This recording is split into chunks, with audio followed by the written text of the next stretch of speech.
How's it going? Good, how are you? I'm good, thank you. It's a little early in the morning. Don't know who is talking. The Where are Zoom you? overlords are talking. Where are you based? I am in Palm Springs, so it's a little earlier than I'm assuming maybe New York for you, I'm based in New on East York. Coast time. Well, thank you so much for your time today. How are you? I'm doing really well. How about yourself?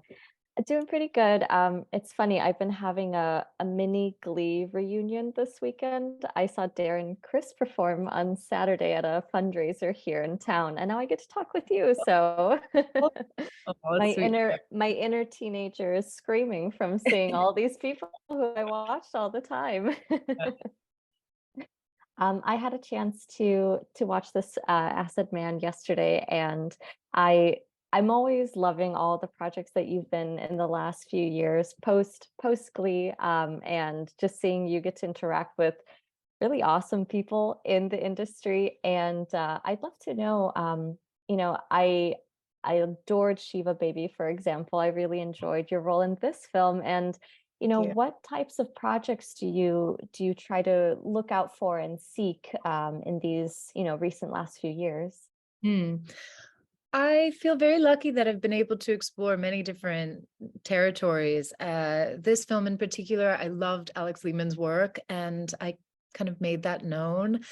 And he came to me with this script that just felt special and personal, and yet completely it both had ties to my life and then was very different than anything that I experienced with my own father. And I would just there were so many reasons I wanted to explore this with Alex. One, I really was excited to build in this way. We spent months prior to shooting speaking together, both separately or with Thomas, and building out who these characters were going to be. The filmmaking process was such that over half of the dialogue in the film is improv based. And so while you know what the scene is going to ultimately be about, you know what the character needs or what the character is looking for, you have these goalposts that are set within the scene, but then you have this freedom to say something that you either might be drawing from previous conversations you had where, like I said, in the months-long process of building these relationships, we kind of dreamed some of the things that they might be able to access in their, search for a more connected relationship, because these are two people who haven't spent an enormous amount of time. They haven't seen each other for about 10 years, and so much distance between them is they're hoping to bridge that distance. So that was a really wonderful filmmaking project. And those were the reasons that I wanted to jump on board and build this with Alex. I was actually curious if there was room for improv with this film, just because, I mean, I can imagine it must be a very awkward situation when you see someone, you haven't seen, especially a father for 10 years. And it's kind of like, how do you approach that? How do you write that in a script, for example? But it's really cool to see that you and Thomas were given this leeway and this freedom in that. Did you two get to discuss a little bit beforehand how you wanted to approach those scenes, or was it really just kind of in that moment, whatever you two felt was the best way?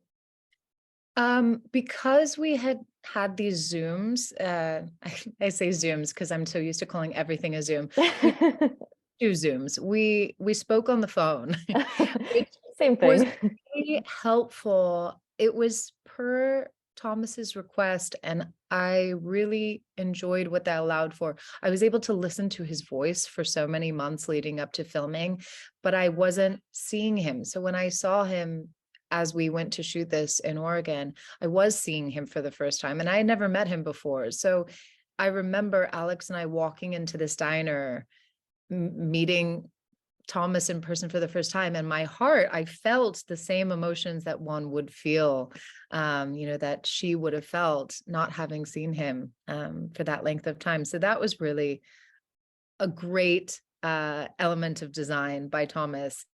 And yeah, because we had this really well packed bag of things that our characters their belief system and who they had become and what they didn't know about each other in that space of time that they had, not spent time near each other. There was a lot of stuff to pull from, but every scene as we approached it, Alex would remind us, this is the main goal of this scene. And with that in mind, if there was a joke that came up, if there was an uncomfortable moment, you wanted to go with it. You just wanted to be really present and aware of how you were feeling as that character and go with those impulses. So that was, it was very, very fun to have that in place. You also mentioned a little bit earlier that obviously this character is her experiences are quite different from your experiences in terms of with your own relationship with your father. Reading that, really just the hurt that she has definitely endured internally and might show externally in her own relationships. How do you go about, trying to approach that? I know you're an actor and you can live and show those experiences, but when it comes to something as personal as this, I'm sure that maybe that kind of takes a little extra thinking in terms of how to inhabit that space. Yes and no. The one element of my own real life, there's a challenging element to my own relationship with my father, is that he's been sick for many, many years, more years now than not. And so there have been so many different versions of my father over the course of my lifetime as the sickness has gotten, unfortunately, ultimately worse. Mm. And so those seeds I brought to the character because I know what it's like to show up and have somebody act and just feel very, very different because of where life has taken them. So that was something that was very easy to layer in. But the characters, Maggie and Lloyd, they are so specific. And so that's kind of where it began and ended. Thomas is somebody that I've loved his work for many, many years. And he is such a wonderful actor and human. And I just loved watching him and watching Lloyd, the choices that he was making. We had this inability, especially in the beginning, to get very close to each other. And so you're trying to access somebody, but there's no physical touch, there's no hugging, there's no sitting next to each other. And, uh, that kind of stuff has to build over the course of the relationship. They have to be able to trust each other enough to have that intimacy. And they're both wanting the other person to make, the effort that they're hoping for without giving enough of it themselves. And so there was just this push-pull game where, he might feel more defensive in a scene and therefore I might try to be a little bit more vulnerable to bring him in, or vice versa. And so there was this interesting kind of dynamic game that we had to play where we had to really understand, okay, who's giving more in this moment of the script, and what does that mean, and why is that allowed? And so there was just a lot of, it was delicate. You had to really balance this because ultimately they both are so longing to be loved and heard and understood, and it's the distance that's caused that break. And so that's what ultimately they're both hoping for. And she Yeah. forces it upon him. She shows up and he's not asked for her to come. So she's really knocking on the door and making big demands. Yeah, she was like, "I'm here whether you want me to be here or not. We're gonna hash it out a little bit now."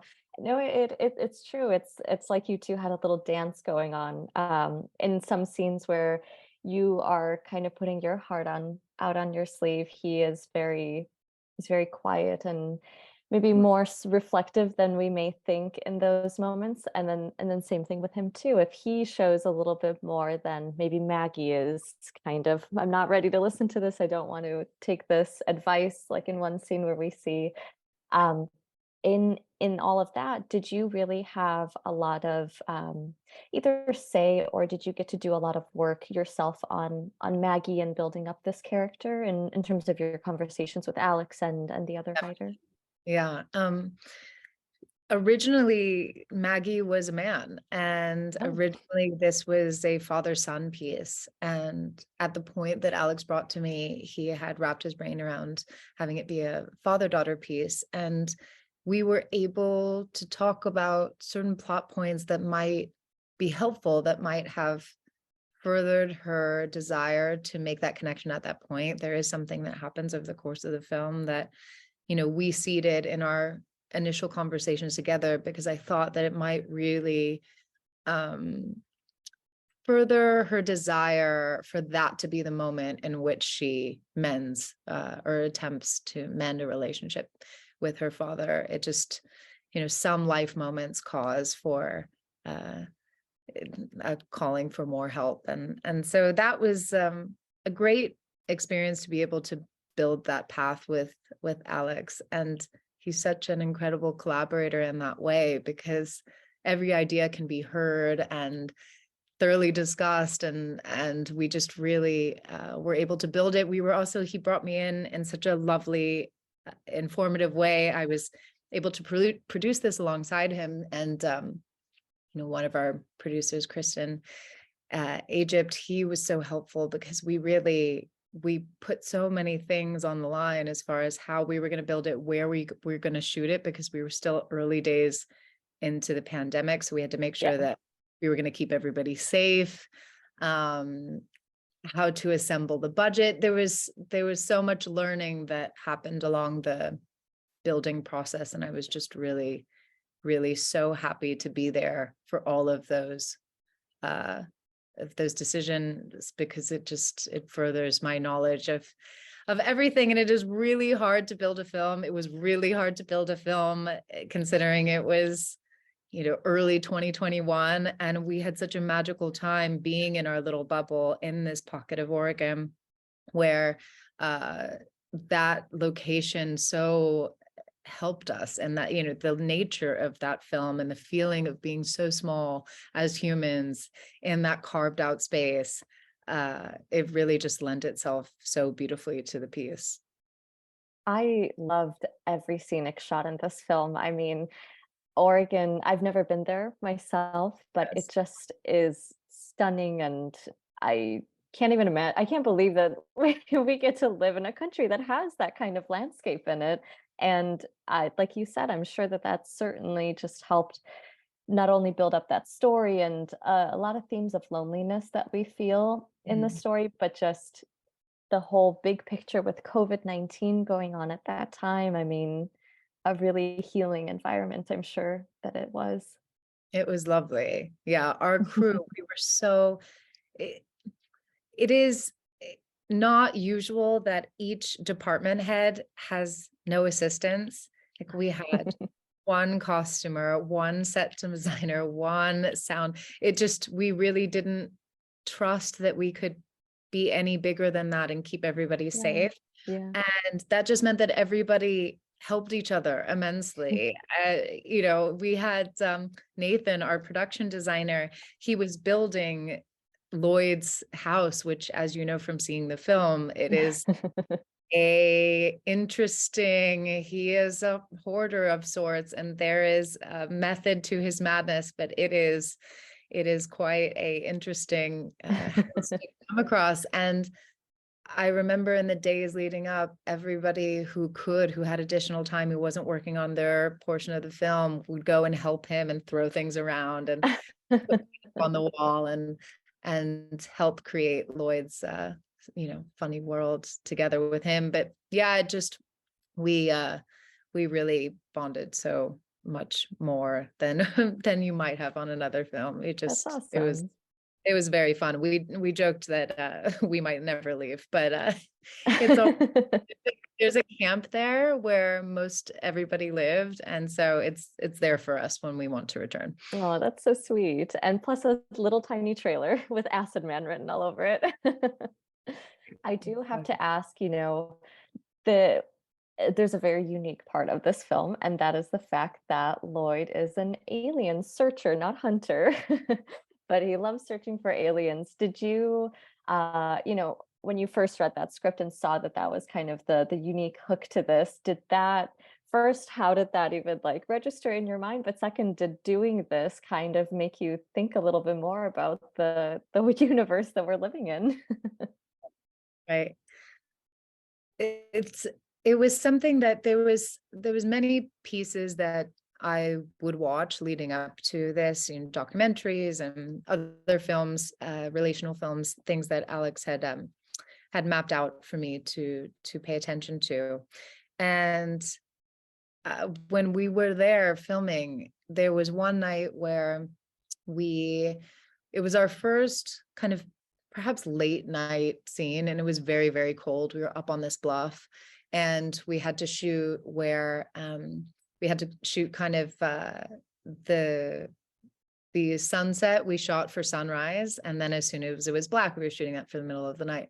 Mhm. And it was just cold. It was so cold. Everybody was layered up as much as they could be, but it was still just beyond reasonable for us to be still out there. And, Thomas and I are having to pretend like the weather is not as such, and we're just having this conversation without this wind whipping at us. And it was the first week of production, and it was almost as if we needed this. There was this moment where one of our crew said, "Look over there, that's so crazy."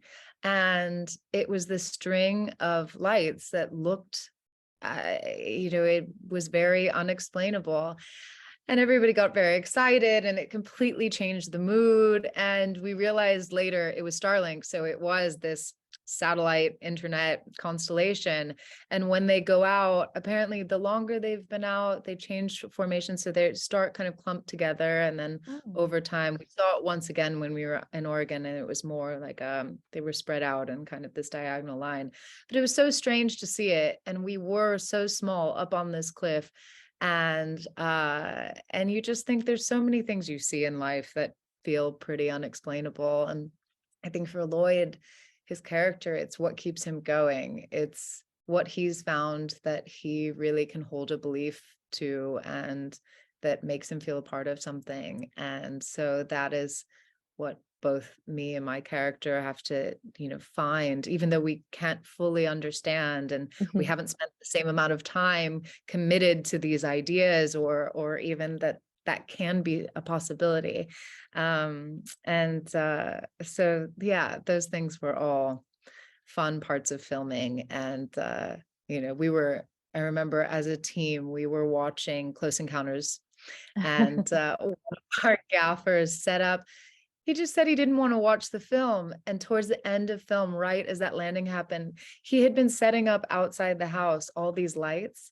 So as the big final scene is happening, suddenly the house is being flooded with orange and red and green, blue flashing lights. Everybody's like, "Wait, what's going on?"